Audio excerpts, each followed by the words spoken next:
Pregnant ആയിരിക്കുമ്പോൾ psychiatric മരുന്നുകൾ ഉപയോഗിക്കുന്നത് സേഫാണോ? ശരിക്കും അതൊരു ചലഞ്ചിങ് ആയിട്ടുള്ള ചോദ്യമാണ്.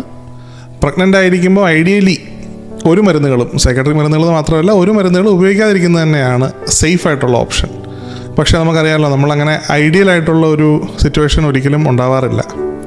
മിക്കവാറും രീതിയിൽ സൈക്കാട്രിക് മരുന്നുകൾ അല്ലെങ്കിൽ മറ്റു മരുന്നുകൾ പ്രിസ്ക്രൈബ് ചെയ്യപ്പെടുന്നത് അവർക്ക് ചികിത്സയുടെ ആവശ്യം ഉള്ളതുകൊണ്ട് തന്നെയാണ്. പ്രഗ്നൻ്റ് ആയിരിക്കുന്ന സമയത്ത് ഉപയോഗിക്കുന്ന മരുന്നുകളുടെ സേഫ്റ്റി USFDA എന്ന ഒരു ഓർഗനൈസേഷൻ ABCDX എന്നിങ്ങനെ കാറ്റഗറൈസ് ചെയ്തിട്ടുണ്ട്.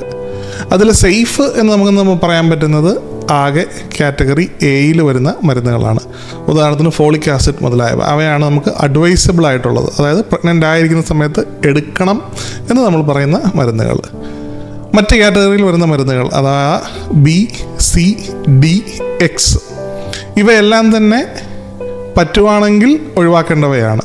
പക്ഷേ അത് നമ്മൾ റിസ്ക് വേഴ്സസ് ബെനിഫിറ്റ്, അതായത് ഈ മരുന്ന് കഴിച്ചാലുള്ള ഗുണവും മരുന്ന് കഴിച്ചില്ലെങ്കിൽ ഉണ്ടാകുന്ന ദോഷവും ഇത് തുലനം ചെയ്തിട്ടെടുക്കുന്ന ഒരു ഡിസിഷനാണ്.